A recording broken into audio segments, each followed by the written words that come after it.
Welcome to Talking Heads on USA Global TV, starring the one and only wonderful Dr. Jacalyn. It's a prestigious place where world-class influencers and experts meet, and where you'll find the most trusted advisors and coaches for all things in life and business. Visit usaglobaltv.com to sign up for our newsletter, get the value you need, and be first in line to learn about events and giveaways and other valuable content. Connect with us.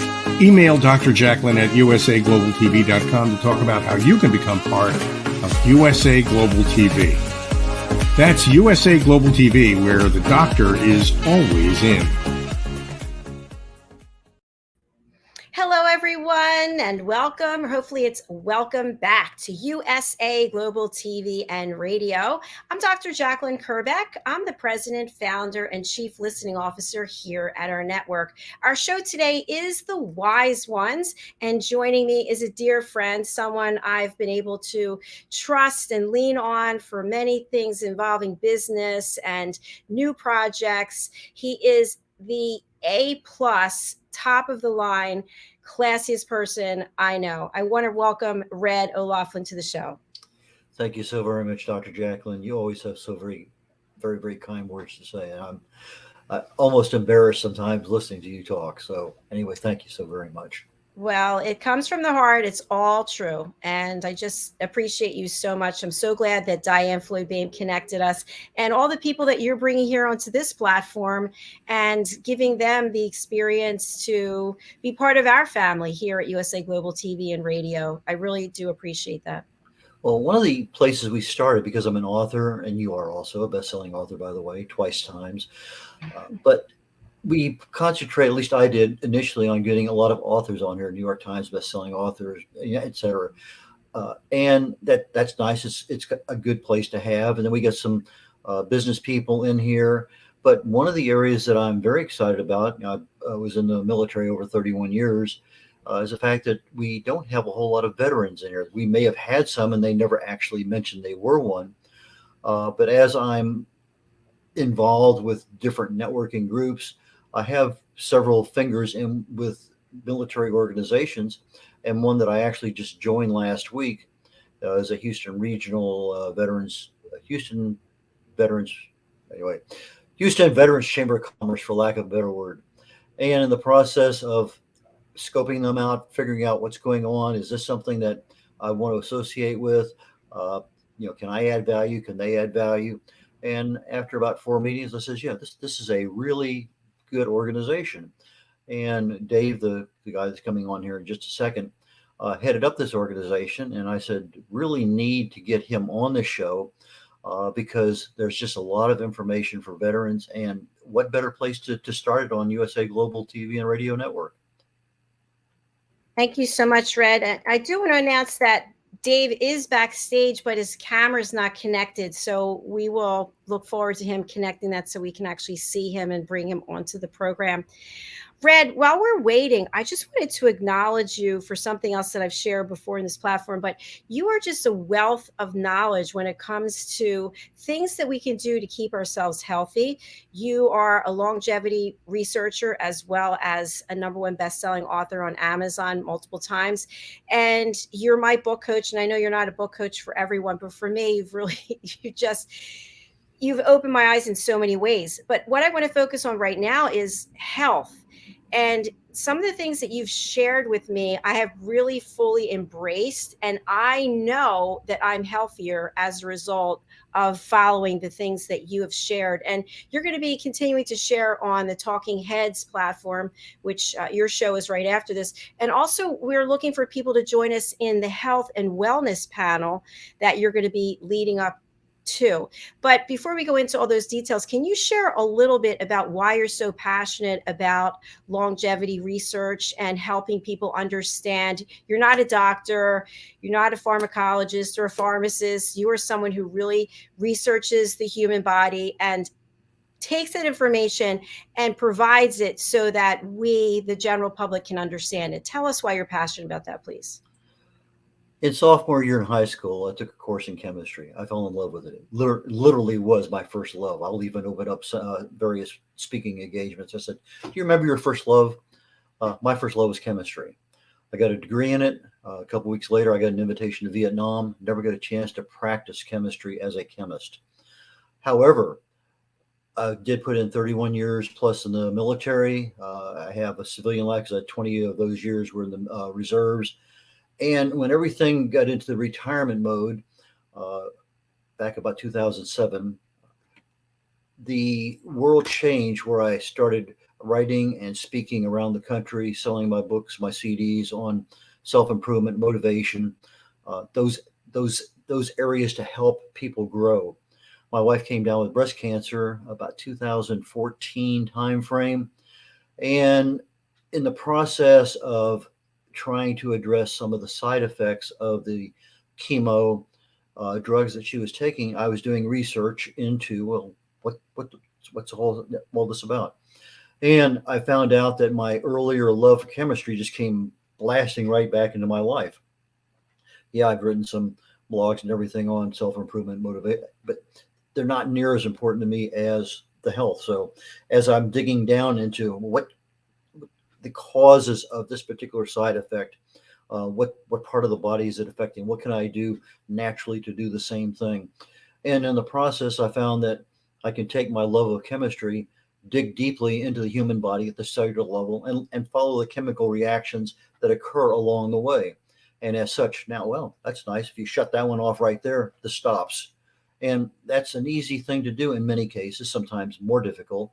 But regardless, if I can take that information and make it work for me, make it work for my wife, make it work for my friends, family, why not share that with the world? Because we're here to help other people. And that's what I've been doing for a long time. I have almost 1,000 original content articles on LinkedIn, about 1,500 on my blog. And most of those, vast majority of those all deal with health and wellness. And as I was dealing in health and wellness and driving everything there, one of those just natural things that occurred is, oh, we're aging. What causes us to age? So I wrote a book on it. And as I'm writing that, well, what causes disease? I wrote a book on that. And that part now starts to become very, very evident in my life because I'll be 76 years of age here, literally in less than 10 days. And I want to be able to live a nice, healthy life. And as I tell people, as I'm sharing my experiences down the road, is you don't want somebody changing your diaper for the last 10 years of your life. You may be in good health, but you're not able to do anything. You want to be in as good a health as you are in your 40s and 50s into your 70s and 80s. And there's no reason you can't be. So as part of looking at longevity, I look at age-related diseases. What can I do to stop, slow down, inhibit Alzheimer's, dementia, Parkinson's, a host of other ones, autoimmune diseases. And there really are. There's about 7 or 8 different pathways for Alzheimer's. And if you block one, well, there's 6 or 7 still open. You need to be aware of all of them. And there's things you can do at each step along the way.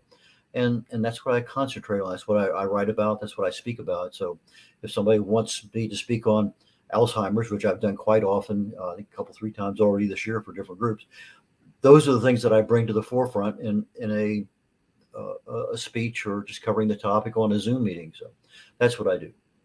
And I love it. And it shows that you love it. Fantastic. I want to take us over to an area where I can show people your books. I just happen to have it pulled up already. Let me share the screen. Dave is still trying to get on board. He dropped off. He's probably trying to come back. I gave him some instructions on how to work the camera. Maybe worst case, he can use his phone. Yes, he definitely could do that. So I just want to go and show your book covers. This is the Global Post. This is the Global Post magazine. And if you scroll down, you'll see we have lifestyle business. Here's Red right here in the episode with Captain Joe. Here he is also in an episode with Dark Joseph Ravine.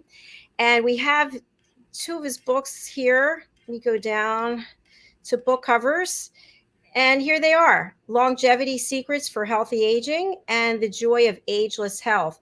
So you can actually click on these links to take you over to purchase. And then you can click on this link to contact Red. And it's the same thing here on The Joy of Ageless Health. Red, would you like to say anything else about these books while we have them pulled up?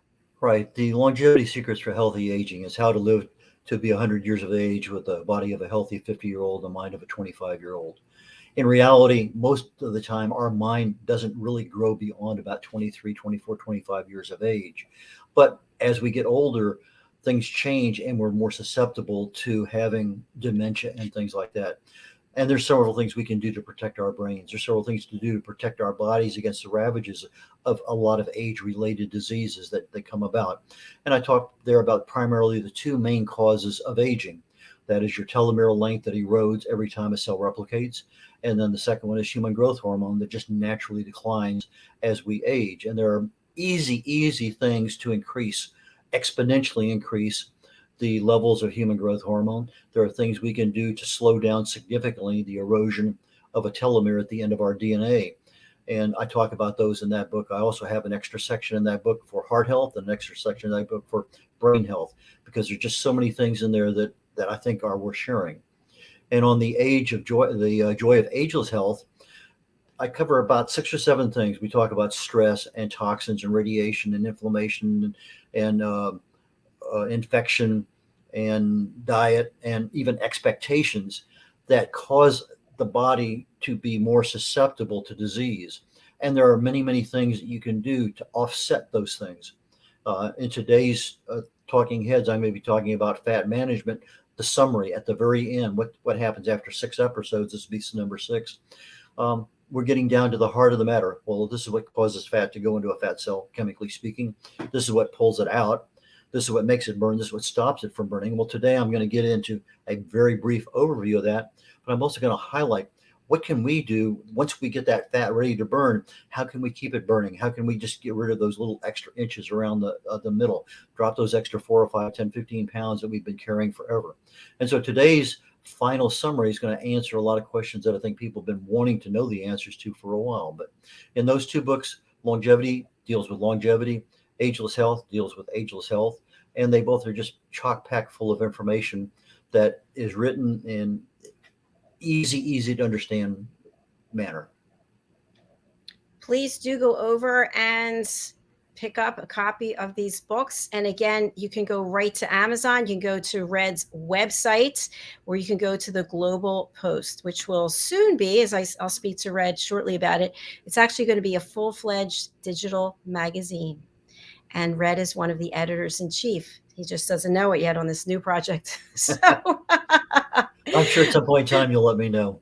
I will. I came up with this last night. I always have these ideas in the middle of the night. But Dave is backstage, but he's not connected. And Dave, maybe you can connect through your phone if that might. Oh, we just saw Dave. He was there and then he was gone. And the ironic thing is he runs a weekly Zoom meeting out of Houston, and we have dozens of people on that, and this should be a piece of cake for him. But you know what? That's what the reason is. You just hit the nail on the head. The settings for the camera for Zoom are different than StreamYard. If you recall a number of meetings that you and I have had, and I can't get my camera to work, it's because the settings different from Zoom to StreamYard. So Dave just dropped a message here. He said tech is his friend. So I know we heard that, Dave. Do you want to try? He's laughing. Do you want to try connecting from your phone? Maybe that would work, because I think it's the setting again that you had for Zoom, probably for the camera. So while we wait for him, Red, I think what I really wanted people to take away from all the information that you shared, for me, I started doing the intermittent fasting, I know, so many months ago, and I have 3 autoimmune diseases. And I noticed right away there was a definite change, that I started feeling a lot better. And you had also shared, anytime you change and do something, it's not going to, when you break a habit or a pattern, it's not going to show results right away. But for me, having ulcerative colitis and unfortunately people running to the bathroom 30 plus times a day, I was willing to go as long as I had to see if the changes would come in place, and they have, and it's a miracle. It's from not being able to leave the house or being afraid, where's the bathroom? I now just I don't even think about it. And I know that's because of the intermittent fasting. I also learned from you about taking a salad plate, and that's the size. It's not the big dinner plate plus the salad bowl. And then also not drinking while you're eating. That was another big one for me. There's just so many little things we don't think about. There was a guy called Fletcher back in, I think, the 1920s, 30s, And his big deal was to chew your food, chew it so much that it almost became baby food in your mouth, because your digestion starts with the saliva in your mouth. The more you chew that food, the more you break up the nutrients that are in there, that by the time they get to the stomach, you now have the nutrients that are much easily absorbed out of the food that they're in and get into the body. And there's a term called flexurize. And so if you're flexurize, it says it literally is to chew your food about 30, 34, 35 times before you swallow. And as you're doing that, you're allowing that saliva to really just inundate that food, so that by the time it gets to the stomach, you have literally almost digested everything already. But if you're drinking water or any kind of fluid while you're eating, what you're doing is you're diluting the stomach acid. The stomach acid is a very highly potent acid, hydrochloric acid. And if you dilute it, it doesn't have the ability to extract the nutrients out of the food that we're eating. So if you drink 30 minutes before or 30 minutes after, and then the foods that you choose to eat should have enough moisture in them that it does not become a problem. Now, obviously, if it's something fairly dry, chicken breast or something like that, that's overdone, yeah, just take a little sip of water, and that gets some of that moisture back into the food. But to sit there and drink 10, 15, 20, 24, 30 ounces of something while you're having a meal, you're kind of defeating the purpose of having the stomach acid to be the primary digestive agent in your body. So by the time the food gets into the intestines, most of it's undigested and it just leaves the body, ends up in the toilet. And so, yeah, you had a nice meal, but it wasn't something that you really got any benefit from. And that's a big deal, because we go around and we're deficient in this and that and whatever else. That can create some major problems. Not overnight, not in this month, but certainly down the road, it will create a lot of problems. Great point. Thank you. And I have wonderful, outstanding news. Yes, you guessed it. DaveDWeaver is backstage. So if you would like to introduce him, and I'll bring him out. I met DaveDWeaver, I'm going to say a little over a month ago. I was introduced to the Houston Veterans Chamber of Commerce by a member and another veteran friend of mine, Mike Martin. And he says, go to this one. Well, I couldn't make that one. I guess about 4 in a row I couldn't make. Finally, I went and I said, oh, that's kind of a neat group. I've been into a number of different Zoom meetings with a lot of different networking people over the last, especially COVID years, but even prior to that. And there's a certain camaraderie with military that, whether you're Army or Navy or Air Force, yeah, you might pick on people periodically for whatever. We always pick on the Marines. It's just that's because we can. But when you get into a situation where you have a veteran who now has served his time, is now a business owner, an entrepreneur, that's a different class. That's a different animal entirely. You have the camaraderie of being a veteran. You may or may not have served in the same places together. I got an invitation to Vietnam very early in my career. Just before I left, I got an invitation to Bosnia. But in between that, I had 20 years in the reserves, but I did 4.5 on active duty on the very front end of my military. And then I did 6 years on active duty at the end, kind of a weird way to do it. But that was the needs of the military at that time. Well, I met Dave through the Houston Veterans Chamber of Commerce, and he's kind of like the head honcho, the guy that put everything together, and says, hey, really need to get you on the Wise Ones, because you have a message to share, not only from veterans, but from business owners, but to the organizations around the places we live that can help us, that don't even know we exist. And so with that, I'm going to bring DaveDWeaver on, and welcome aboard, Dave. Hey, thank you, Red. Thank you for all the introduction, and apologies for all the technology difficulties. That's okay. We're glad that you're here now, Dave. And thank you so much for your service, really. Hey, thank you for paying your taxes. So, as Red mentioned, you're the head honcho at the chamber, and you're also an entrepreneur helping people with their finances. And that's a pretty big topic, because people are living longer and longer, and they need to be able to manage their money over the long term. So can you give us a little bit of your background? We're getting a lot of feedback for some reason, but your background about how you help other people? Absolutely, Jacqueline, and thank you for all that you're doing. I'd like to say, Red, from Vietnam, welcome home. First off, our Vietnam veterans didn't get welcome home, so welcome home, and thank you for your service in laying the groundwork. So, DaveDWeaver, I'll give you some background. I'll give you take off my glasses there, so you don't get a little purple dots there. I served in the Air Force and the Army. I graduated from University of Central Florida, commissioned into the Air Force first, and then I went to nav school. I was a RC-135 and C-130 navigator, both stationed in Randolph Air Force Base and then Omaha, Nebraska, Offutt Air Force Base, and then transferred over to Charlotte.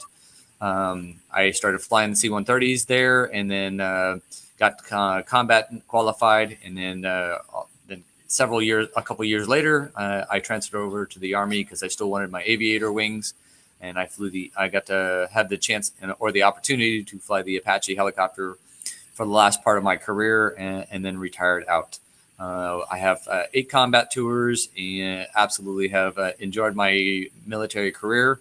But as I transitioned out into the world, I was flying a little bit, but then I also came into the industry of being able to become a financial planner because of my father and mom. Dad got stage 4 lung cancer, and so I really wanted to have the tools in my tool belt to really help them from a significant part, not just have somebody else guide them. So I wanted to guide them myself, but I became in love with the passion of being able to guide other people, and it just started growing organically. And so I really have my own practice in being able to be a financial planner and now a 401k provider to small businesses. And again, transitioning after about 4 to 5 years into the 401k space, I started looking for more of my brethren as veteran business owners. Didn't really I found a gap that was pretty significant in the veteran industry, I guess you could call it. But our veterans that are having some great success as veteran business owners and not having understanding of finances or being able to put more away for themselves from their profits or profit sharing, or being able to have plan B, I would call it, as a 401k for their business and be able to save for their families, so that way they could provide for their family, but also save for the retirement and create a legacy for themselves. And that brings me to today, where I started the Houston Regional Veterans Chamber, where we cover the southeast region, basically, of Texas, and supporting our veteran business owners and brothers and sisters in arms that have either started their own business, they're currently in a business, and they're growing, and now we're helping them scale and be able to provide a platform to be able to bring awareness to them from a public or the general or passionate patriots, who I'd like to call them, that want to support and patronize a veteran-owned business, or the corporate procurement buyers that want to buy or source from a veteran-owned business here in the Houston region or nationally. But there is awareness, and building that platform of, hey, support the veterans, business owners. The couple of challenges, and I'll get into that as we go in, but that's kind of how that is really the background, Dr. JACALYN and Red. Dave, one of the things that I really admired about the organization that's here in Houston is the fact that we hear Texas or Houston veterans, whatever it is. But in reality, there's quite a few members who are not veterans. And as you aptly pointed out, passionate patriots, and they are. I think if they could have been a veteran, they would have been, for whatever reason. Things happen in life. But they still have that spark of wanting to have been in that particular environment. And they share a lot of internal personal things, attachment, that they just want to be around veterans. And they're part of that organization. As much as any other veteran-owned business, they are part of the camaraderie that we have in there, because they are a passionate patriot. And that was one of the selling points that I liked before I actually signed on the dotted line and says, yes, I'm becoming a member. And I thought that's something that's kind of neat, because in other organizations, well, if you're not this, you can't join, or if we have 2 of these, you can't become one. And they're very restrictive, where you kind of take that restriction and say it's not necessary. If you supporting us, you support us. Thank you very much. Well, you're right to your point, Red. It is about being somewhat inclusive, but there is definitely a specific mission for the chamber. The Passionate Patriots, no different than World War II, when the families went off to war. The young soldiers that men and women went overseas to fight. Well, there was a army that happened here at home, and the wives, the spouses, the sons, the daughters, the grandparents, they were pulling their weight in supporting the actual war effort, and some of those folks were gone for 5 years.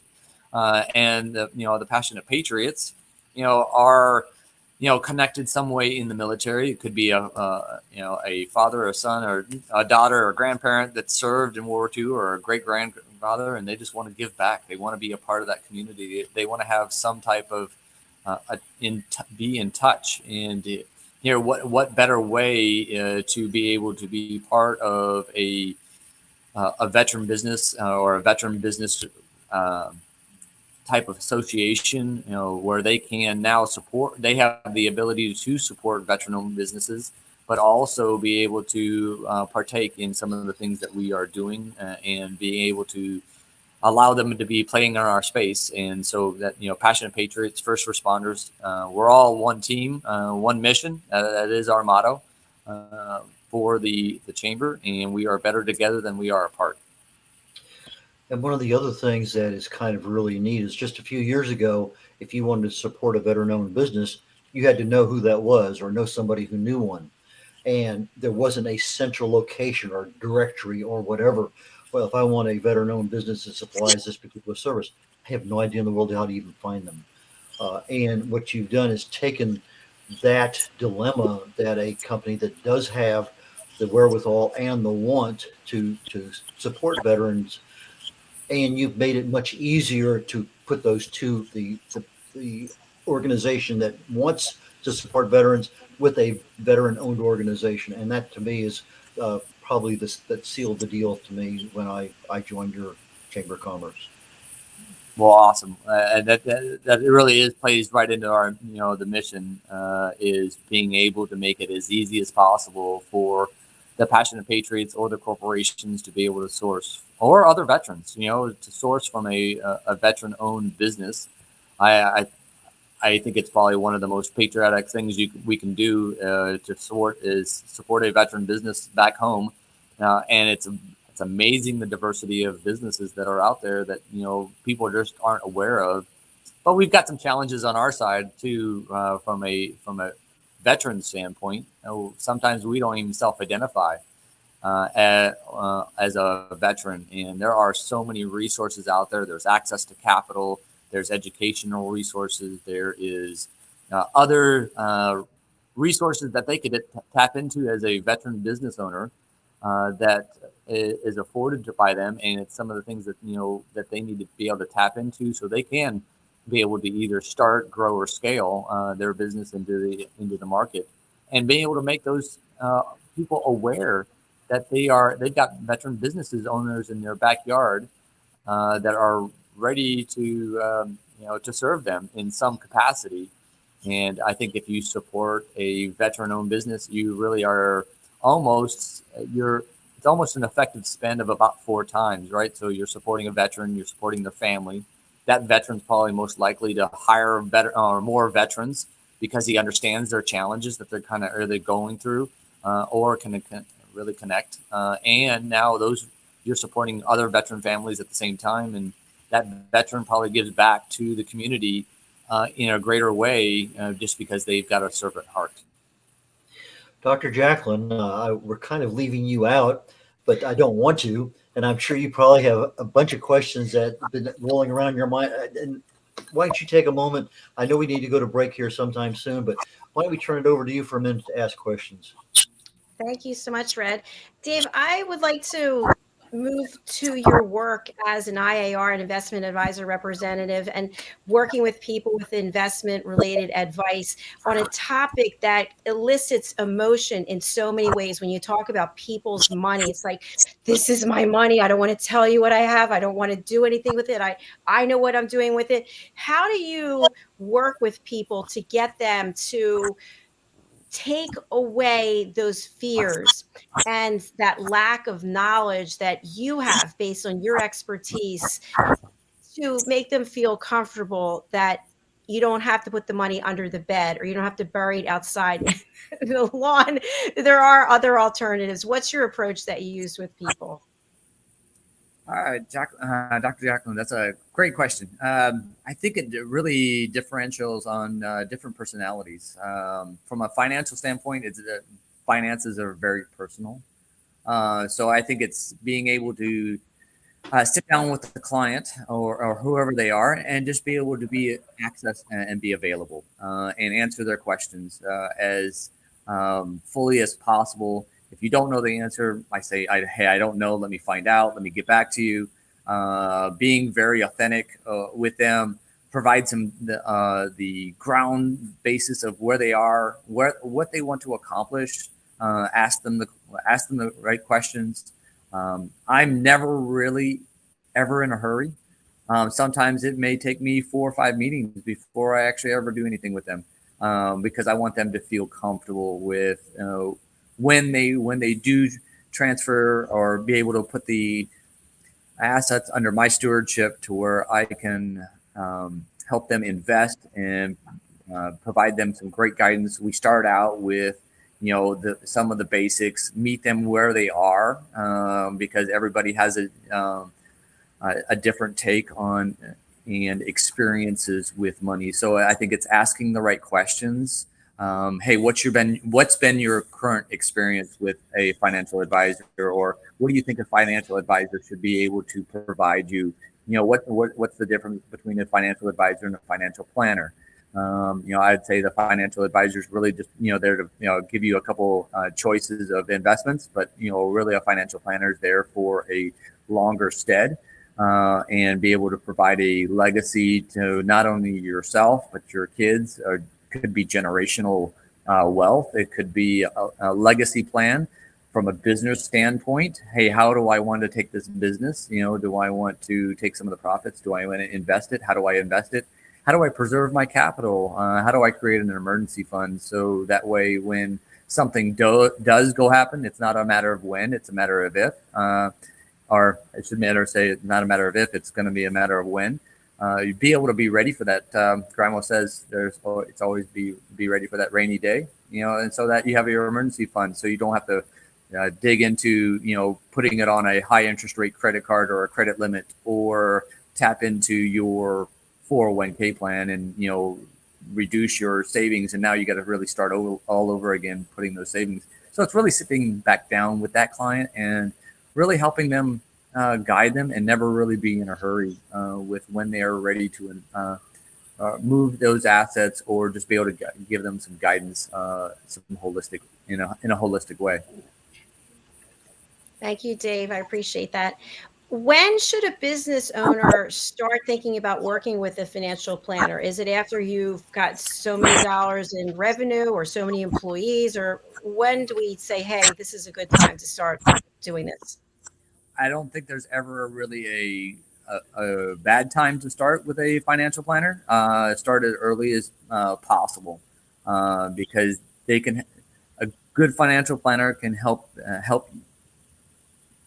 you miss those landmines that may be coming out in the future and give some food for thought and be able to help you in a business mindset.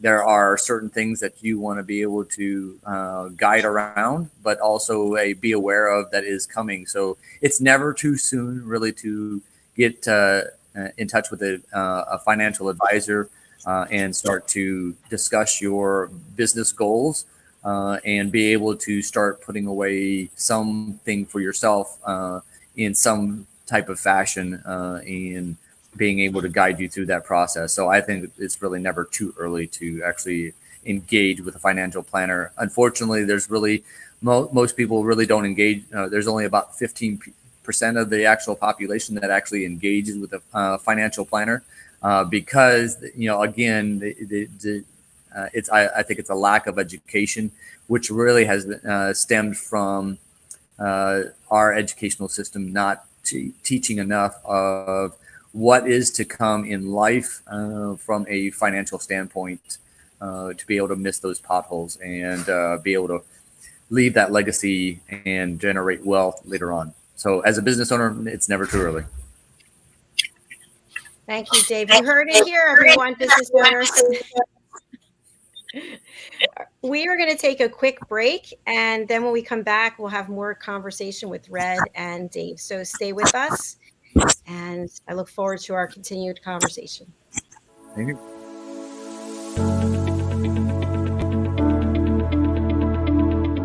The session that we had with BCAT was really entertaining and enlightening. We were able to put together some very specific steps that we as individuals can take, and it was really fun to all come together and see sort of where we're going as a team and how we can all get there together. We had a tremendous experience with the BCAT partners. One of the challenges that we have as an organization is to make sure that we have the right people in the right chairs doing the right thing. To do that well, you have to have synergy. You can try to dream up ways to make sure that your group does that, or you can rely on experts. We would recommend BCAT partners to anybody who's looking to take their organization to the next level.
Diane Floyd Bame's A Song of Peace tells the story of a young lad named Tommy whose fervent wish for peace on earth touches the hearts of his friends and family, spreads to his community, and eventually unites the whole world around making his dream of peace a reality for everyone.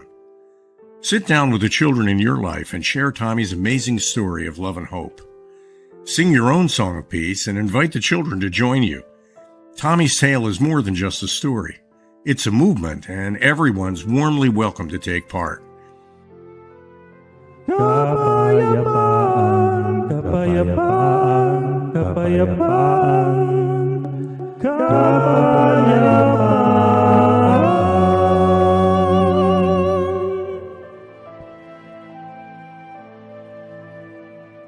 You'll find A Song of Peace, along with many other wonderful learning and enriching opportunities for children of all ages, at DianeFloydBame.com.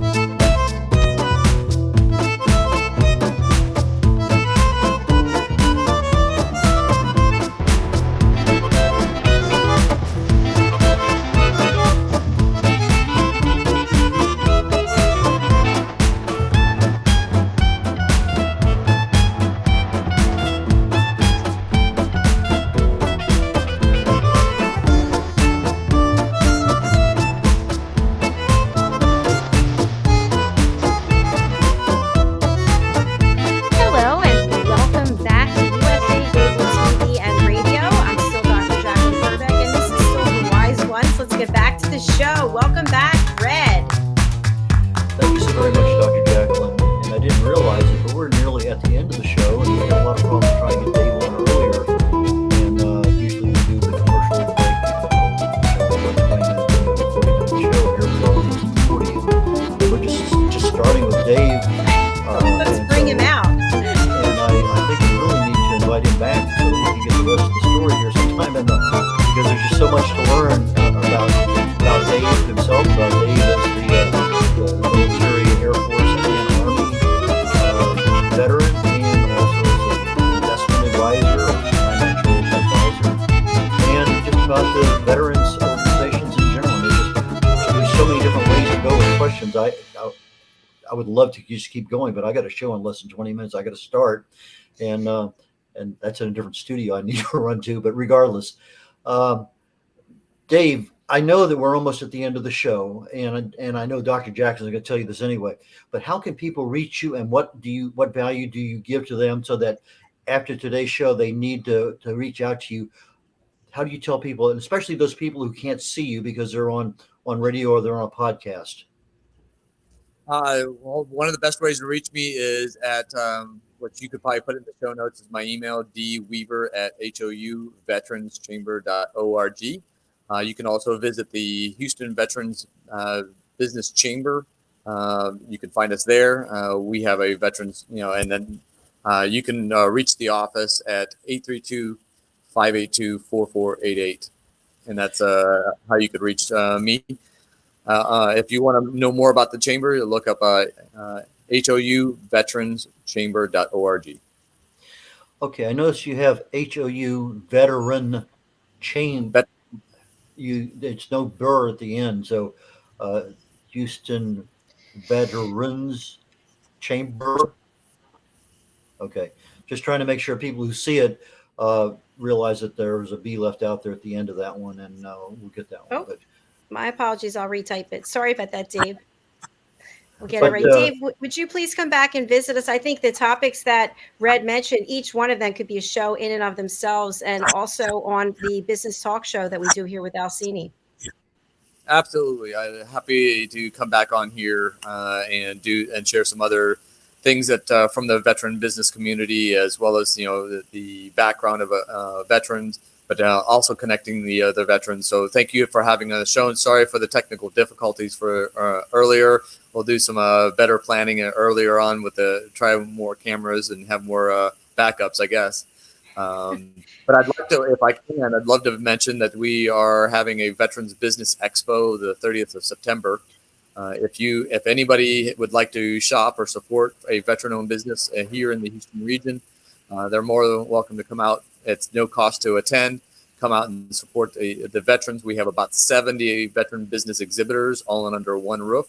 And we are going to grow it actually to next year to where we will be in the George R. Brown. So we'll have a lot more space for that Veterans Business Expo, showcasing our veterans that are doing some amazing things in the diversity of businesses, from handcrafts all the way to making beer, to making cigars, to doing some amazing safety type equipment, to operating industrial type stuff in the oil and gas and energy industry. So it's just amazing the amount of different types of businesses that are out there. So, and if you're a procurement officer or a contract officer, come out and support a veteran-owned business at the expo, or utilize the Veterans Business Directory we have. Fabulous. Thank you for sharing that with our audience. And Dave, we'll look forward to having you back again. Yes, ma'am. I will happily jump back on, and Red we'll do a run through before what we call in the Army a stand. We'll make it happen regardless of what we have to do. Let's just say it that way. Hey, come. Fantastic. All right. Thanks again, Dave. We'll see you soon. Take care. Okay. Talk to. Take care, Bye. Dr. JACALYN and Red. Thanks too. Bye. Red, thanks so much for bringing Dave to the platform. He is a plethora of information, and I look forward to having him back. I'm going to spotlight you for you to share your information so that you can get over to the other studio for your talking heads. What's the best way for people to reach you? I put everything that needs to be seen with regard to emails and websites and telephone numbers, all that stuff on my website, red.olaughlin.com. Red as in the color, RED. O'Laughlin, OLAUGHLIN. So it's red.olaughlin.com. And that's the easiest way to reach me. Go there. You'll find, I think it's in the banner, the email addresses that I check on a regular basis, my phone number. And please give me a call, send me an email. I'm not as responsive to texts that most people are. I don't just look at them all the time. But if you feel compelled to send me a text, yes, I will probably find it, but it will not be within minutes. It's just that's not one of those things that I do. But if you give me a call on the phone, I'll definitely answer the phone. No problem with that. So back to Dr. Jacalyn. I'm going to get ready to Hayako over to the other studio so I can get prepared for the 6th of 6 presentations on fat management. And today is going to be the summary and how we bring in diets and exercise and all those other little things that nobody's ever heard of, but really work in order to help you lose some weight and keep those inches off. All right. My waist is waiting. So I will see you in the other studio. Bye, Red. Bye now. Don't waste away. Okay. Bye. Thank you to each and every one of you, whether you're watching on the live or the replay. We really do appreciate you. If you are new to our network, we have 29 live TV, radio shows each week. They then get turned into podcasts. You can find out more on our website, usaglobaltv.com. Please do subscribe to our YouTube channel, which is USA Global TV and Radio.